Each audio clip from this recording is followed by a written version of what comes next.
Donnie and Dolly. The team is supported by ableauctions.ca. Closing your business? We can help.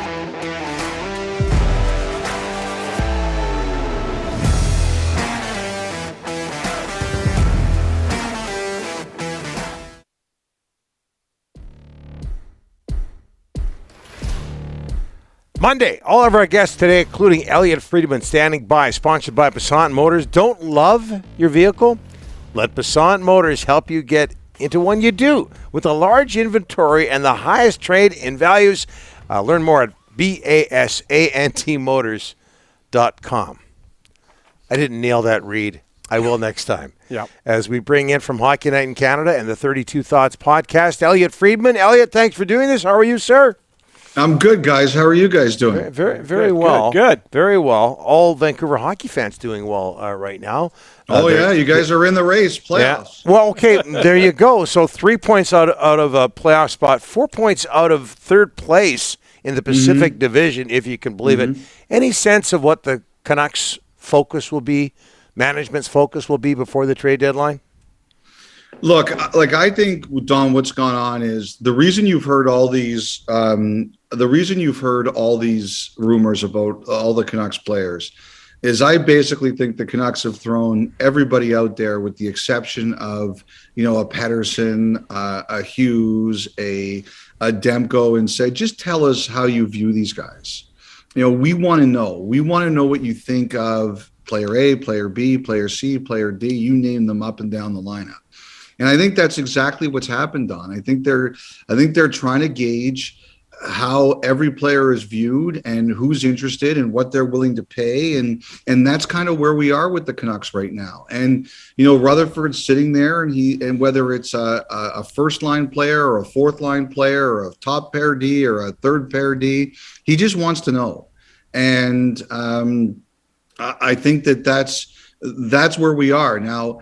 I think ultimately the players will make the decisions. Like the one thing that's really changed here is that Vegas has made this more of a race. And I think Vegas is going to be okay. They're really beaten up right now. I think they'll be fine. But there's no question, Don, they've made it more of a race. And for that reason, the Canucks math, which looked terrible about a month ago, it's still not great, but it's better.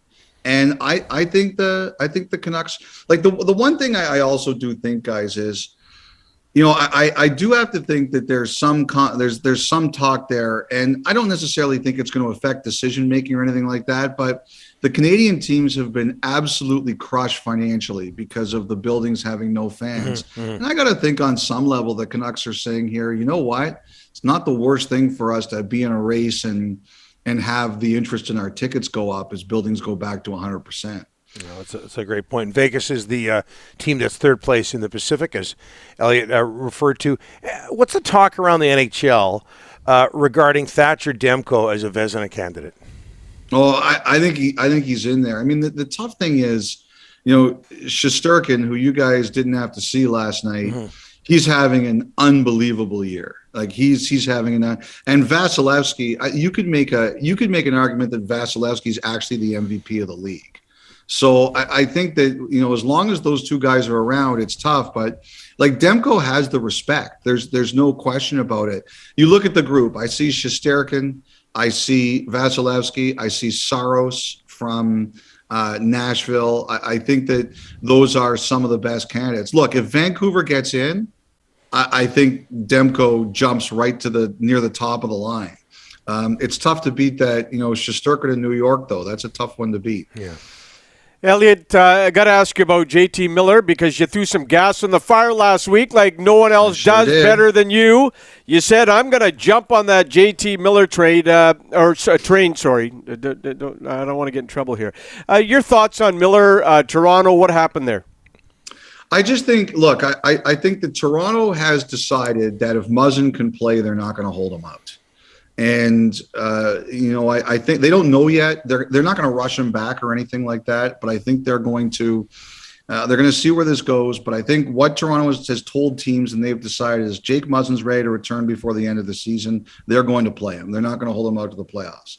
So that makes a Miller trade borderline impossible cap-wise.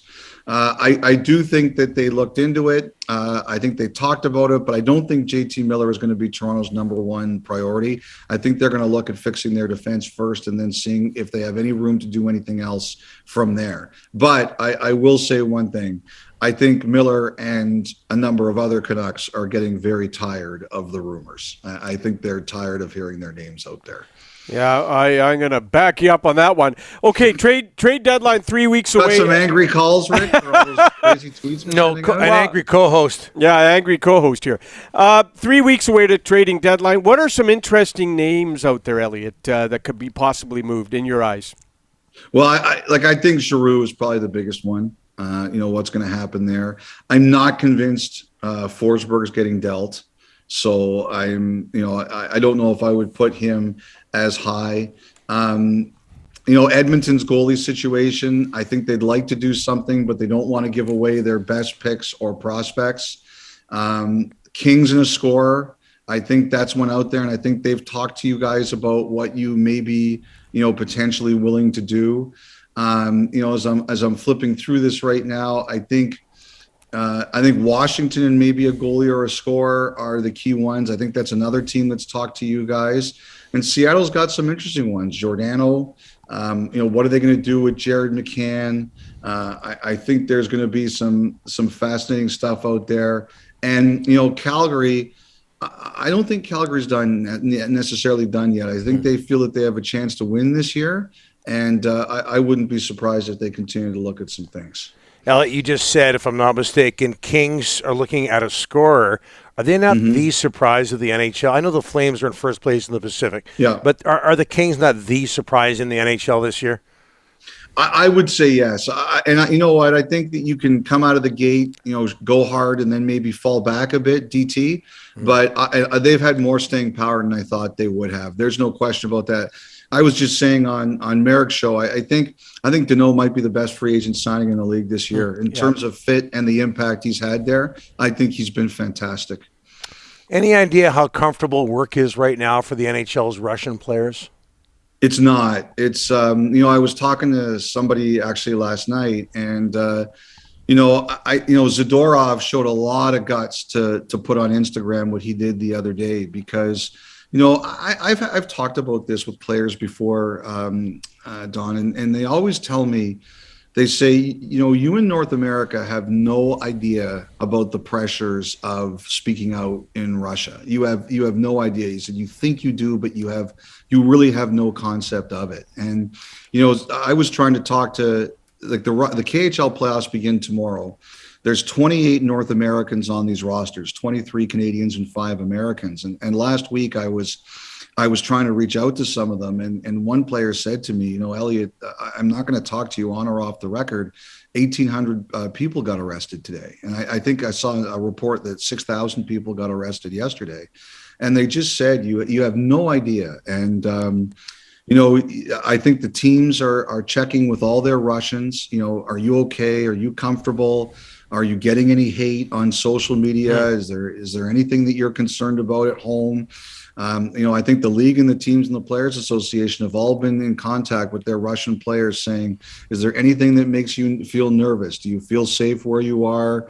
Is there anything that comes to your social media that concerns you? I mean, I heard one player told me he was told you should be this careful anyway, but now be really careful. Like, don't click on any link that's sent to your email or your Twitter account or your Instagram that you're not familiar with. So I think it's hard. And like I said, the Russian players will tell you that we in North America truly have no concept of how hard it is. NCAA season coming up, Elliotte. Can you tell us of any names out there that are going to be of interest to NHL teams? Well, there's one kid that's got a Vancouver area connection, and that's Cale Stevenson, the goalie at Dartmouth. Yep. And I was reaching out, and I heard that his representative got the Rick Dollawall tweet on the weekend. So Yes, that's always a pleasure, like drilling teeth. Rick, he said it was. Cale Stevenson's a really interesting kid because he really hadn't played hockey in 2 years because of the COVID shutdown.